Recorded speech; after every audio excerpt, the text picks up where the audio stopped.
Bom, gente, boa tarde. Me chamo Ellen Carioca. É um prazer estar aqui com vocês nessa tarde para falar de um tema que eu adoro. Quem me conhece sabe disso, a Ângela sabe, a Ellen sabe, minha xará.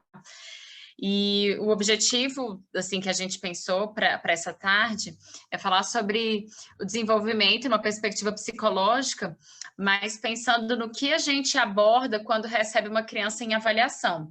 Então, eu sou psicóloga, tenho uma formação em psicanálise de criança e adolescente, uma formação em observação da relação mãe-bebê, e estou numa formação permanente em psicanálise, e eu venho estudando a relação mãe-bebê já tem pelo menos assim, uns 3 anos de forma mais intensa, mas é algo que, assim, me dedico muito para entender, trabalho no hospital, trabalho numa maternidade, então desde o bebê intraútero e às vezes até pré-concepção, até ali os primeiros momentos, até uns 3 anos, na verdade, tenho muito interesse nessas fases que o bebê passa, que a família passa, e sobretudo que a mulher passa quando ela está gerando e quando ela se torna mãe, quando ela está ali cuidando de um bebê.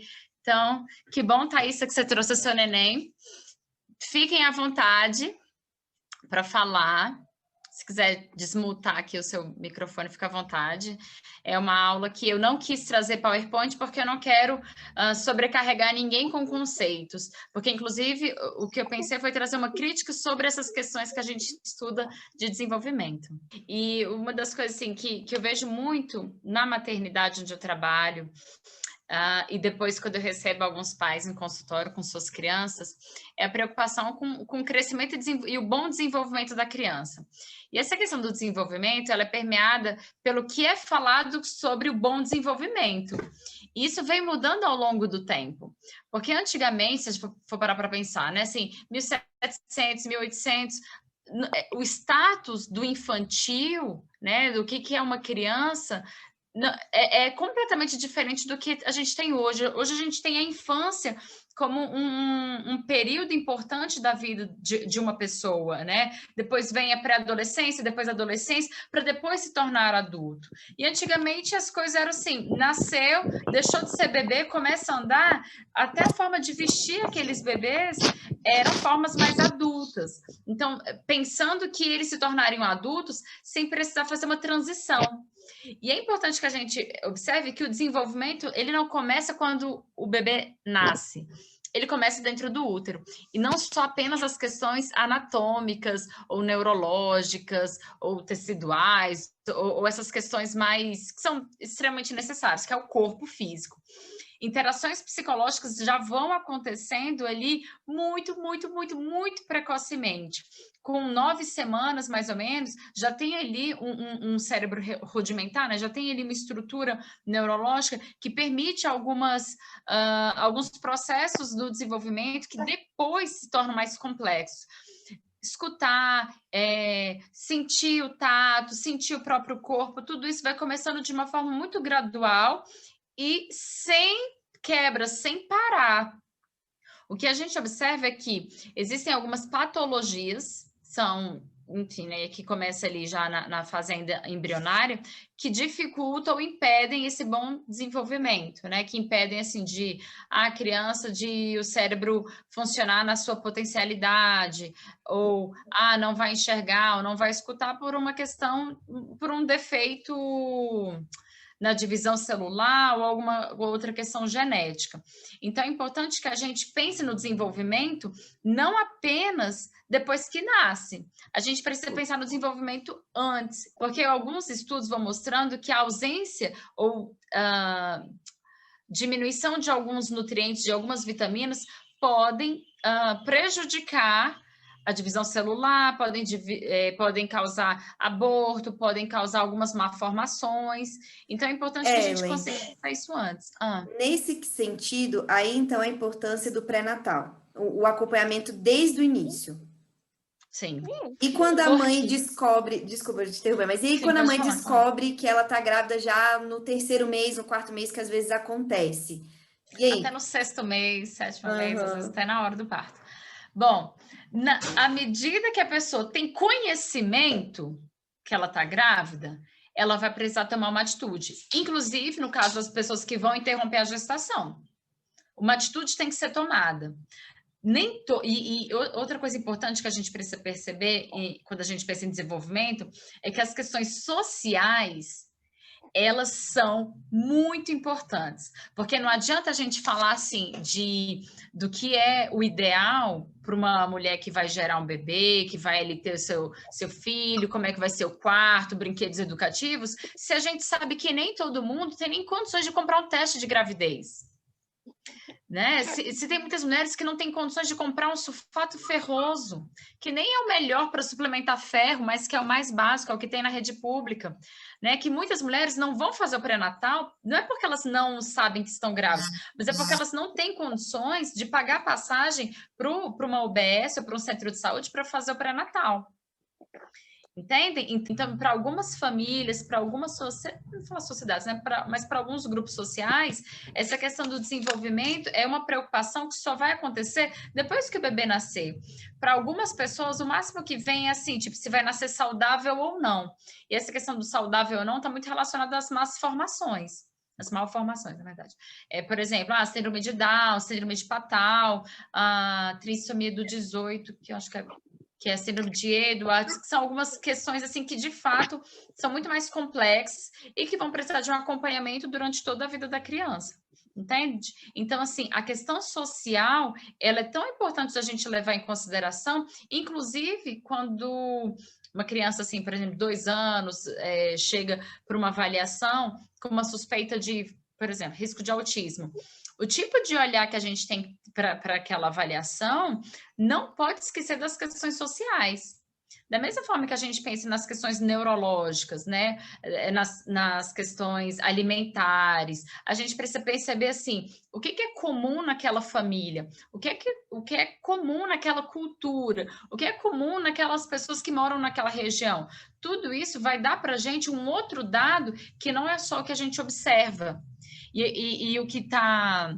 Essas questões do desenvolvimento, elas hoje em dia, assim, como a gente tem internet, a gente começa a comparar tudo e todos.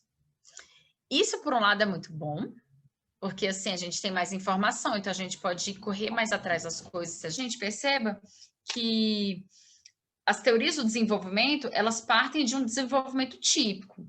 Então, assim, boa parte das crianças típicas, banais, normais, tipo, crianças comuns, vão andar entre 10, 11 meses até 1 ano e 3 meses. Isso é o comum. Boa parte das crianças, com 1 ano e meio, 2 anos, já estão falando ali pelo menos umas de 20 a 50 palavrinhas, algumas mais, outras menos. Então, qual é o limite que a gente estabelece de que algo não vai bem? A gente só consegue perceber isso, né? Principalmente quem é da psicologia, então a Ellen aqui, a Ângela, não sei, vocês também, se vocês atendem crianças assim, ou então pedagogas também tem que ter esse olhar, que é o que é esperado para aquela faixa etária, o que é esperado para aquela criança e qual é o desafio dela para ela não conseguir aquilo. Então, por exemplo, na pandemia eu percebi um aumento na procura de atendimento com atraso de linguagem. Atrás de fala, na verdade. E aí, quando a gente recebe uma criança assim, a gente precisa pensar. A criança não fala porque não fala nada, porque tem, às vezes, algum problema fonoaudiológico. Ela não fala porque ela não escuta. Ela não fala porque ela não consegue articular. Ela não fala, mas ela tenta se comunicar ou não. Ela não fala com a gente, mas ela fala com ela mesma ou com outras, com alguma pessoa em específico. Então, são várias coisas que a gente observa. Não necessariamente a gente precisa perguntar para os pais. O relato dos pais, ele é muito importante. Só que é um relato que ele vem contaminado também por uma percepção que pode ser, inclusive, uma negação. Eu sei que meu filho tá diferente do que o irmão dele, do que o primo, do que deveria estar. Mas eu acho que é por outra coisa, então eu não vou falar que isso é um problema. Entende? Então a gente tem que saber ouvir, mas ao mesmo tempo estar o tempo inteiro de olho na criança. Porque a criança também é muito esperta. O pai fala, ou a mãe fala assim, ele não fala. Aí do nada a criança fala. Desmente, né? Então, assim, é muito interessante que a gente tenha um olho no gato e outro no peixe. Porque não é desvalidar os pais, mas tá muito atenta para o lugar que a criança ocupa naquela dinâmica, inclusive na dinâmica da avaliação, ou na dinâmica da escola, ou numa dinâmica assim de parquinhos. Porque quando a gente. Oi. E isso acho Pode muito falar, importante, gente. acho muito importante você trazer isso, pela necessidade da nossa formação como profissional, né, ou como pais também, né, de conseguir observar um pouco mais de fora, sabe? Ok, relatos são importantes, né, dos pais, da escola e tudo mais, mas a gente como profissional no consultório ser fiel ao que a gente vê ali, porque eu percebo, principalmente no campo da avaliação, uma pressão para uma resposta e eles querem aquela resposta. Ah, não, eu acho que o meu filho tem autismo. Aí você vai observar, não tem nada de autismo. E aí eles vão cavar o máximo que for, vão para outros profissionais, vai levar para um psiquiatra para alguém falar, né, seu filho tem mesmo, até falar o que ele quer ouvir, né? E a importância da gente ser ética e confiar no nosso taco, sabe? E essa parte é muito difícil, porque a gente não pode deixar de falar o que não está indo bem, mas a gente não pode focar só nisso.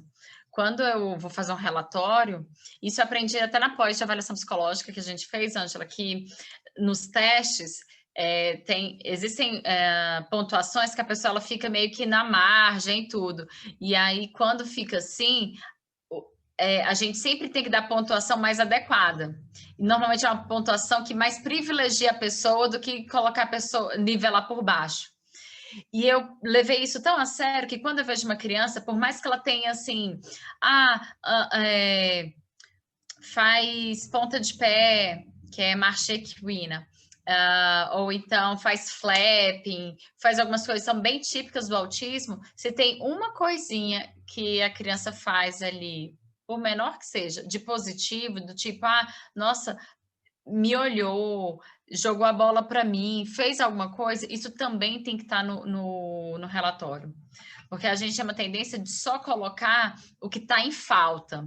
Só, não anda, não fala, está atrasado nisso, está atrasado naquilo, é ruim em matemática, é ruim em português e tal.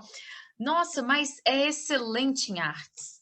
Nossa, mas manda beijinho, mas abraça. Tá certo que me dá uns tapas depois, mas assim, espontaneamente me dê um abraço. Coisas positivas, isso precisa ser colocado, porque não existe nenhuma pessoa que tem tudo de ruim no desenvolvimento ou tudo de ruim na personalidade. E é muito grave o que a gente faz, porque se a gente não tiver essa ética no olhar, na escuta, a gente pode condenar o sujeito. Então, assim, o bom de ser psicóloga é que a gente não precisa colocar diagnóstico. Porque o que acontece é muito difícil, primeira coisa, fechar um diagnóstico desse. E o que eu tenho percebido com os médicos com quem eu converso ao menor sinal, eles colocam todo mundo nesse diagnóstico. Por quê? A justificativa deles para que os pais possam ir atrás das terapias. O que é perigoso nisso? Porque tem sido vendido, principalmente aqui no Brasil, vou falar da realidade de Brasília, com as pessoas que eu converso, com as pessoas que eu atendo e tudo. Como se fosse assim, está dentro do espectro, então tem que fazer aba, 40 horas de aba, tem que se matricular na escola X, tem que fazer terapia ocupacional assim, a psicóloga tem que ser comportamental, tem que ser aba, tem, assim, sabe, fecha numa caixinha muito pequenininha. E eu acho que a gente precisa ter um pouco de cautela na forma como a gente orienta, como a gente, nos casos de quem orienta, né? De como a gente escuta e principalmente de como a gente fala, porque é muito difícil para os pais alguém chegar e falar: olha, você reparou que seu filho não olha nos olhos? Você mata um pai, você mata uma mãe, ou você morre. Porque ferir o narcisismo mais primário ali na vida. Primário não, assim, mas o secundário daqueles pais. Porque é muito importante para eles. Agora, toda a relação que a gente estabelece com um nome que tem um peso social, como esse do autismo, cada pessoa vai se relacionar de uma maneira. O que é muito difícil, talvez, seja para que essa pessoa, né, para que essa amiga sua consiga ter uma escuta que a possibilite também caminhar no sentido de oferecer algum atendimento para esse filho, que não necessariamente seja esse combo do autismo, porque se você vai assim, eu vou levar meu filho num psicólogo ou num terapeuta porque ele é autista, isso traz às vezes um peso tão difícil para esses pais, que eles preferem assim, não, ele não tem nada, ele não vai no psicólogo. E a gente ainda vive num país que tem um estigma com relação à saúde mental muito grande. Falar que uma criança vai no psicólogo, gente, é como se fosse assim, mas o que ele tem? Por que não pode ir? E, na verdade, às vezes, assim, é um espaço que a criança vai ter ali para poder mostrar alguma coisa para a família, ou para se colocar, ou para se organizar em torno ali de uma questão. Não necessariamente vai ser assim, os pais vão aprender a cuidar do seu filho, ou vão aprender alguma coisa ali. Não, é um espaço justamente de fala e de escuta, para que eles consigam lidar com essas questões que são difíceis. Não existe, por mais que os filhos sejam perfeitos para os seus pais, constantemente eles vão se deparar com esse desamparo de meu filho não é o que eu gostaria que ele fosse. Por mais lindo, maravilhoso, incrível que seja. Ele nasceu super bem, nasceu saudável, é bonitinho. Mas não é tão bonitinho como eu imaginava. Não é o cheiro, não é o cheiro que eu desejava e tal, nananã. Eu queria que fosse parecido com fulano. Vai ter alguma coisa ali, ou então quando a própria criança não quer mais mamar. Para algumas pessoas assim, tipo, como você ousa não mamar mais? Então, assim, isso é de uma interação, Thaís, que não tem nada escrito em livro e a gente nunca pode generalizar.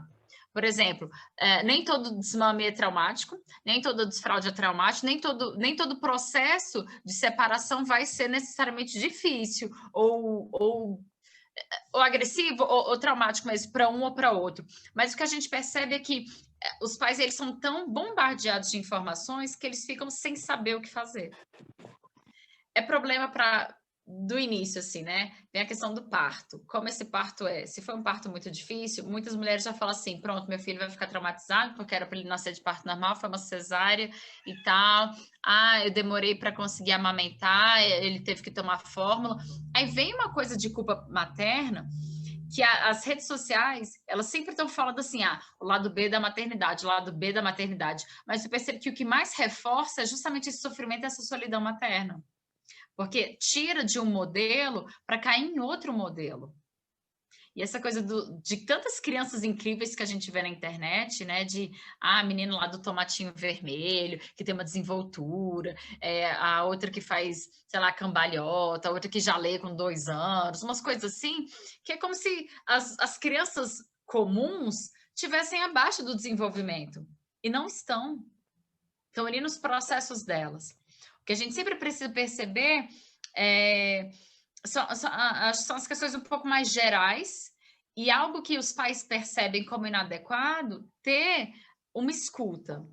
Porque provavelmente, né, para um menino de 2 anos ser diagnosticado, já ter esse diagnóstico, provavelmente os pais perceberam algo com um filho um pouco mais novinho. Mas será que eles tiveram escuta suficiente para poder buscar uma ajuda?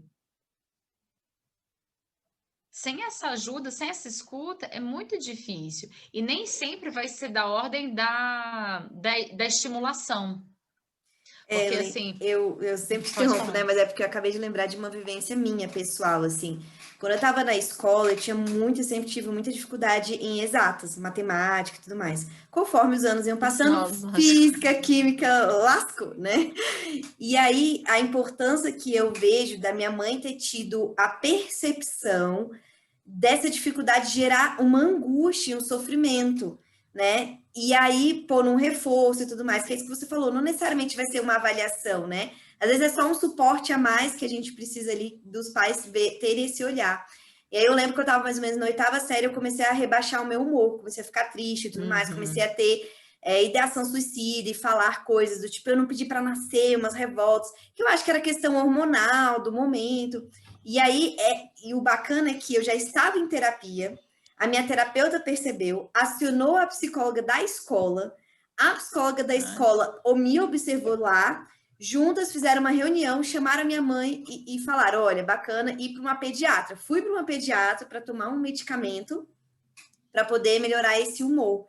Então, o quanto, assim, quando eu entrei na faculdade, eu vi que eu era inteligente, porque até então eu achava que eu não era. Por quê? Porque tinha essa necessidade de ser boa em exatas para estar dentro do desenvolvimento. Ah, não, quem é bom em exatas é quem é o fodão lá da sala. Quem é de humanas, tchau. Ainda tem essa questão Sim. social, né?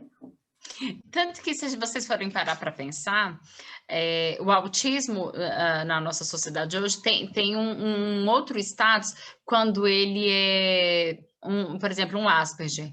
Quando é uma criança ou um adolescente ou um adulto autista, mas é extremamente inteligente, então a sociedade aceita de uma forma muito mais assim, tipo, nossa, the good doctor, ou atypical e tal. Assim, as pessoas que são retratadas nas mídias como autistas são pessoas muito inteligentes, e que isso pode acontecer também, mas não é só esse tipo de pessoa que é autista, ou então, assim, só tem os autismos de pessoas que de crianças são mais agressivas, ou que tapam assim, os ouvidos porque tem uma questão sensorial mais importante.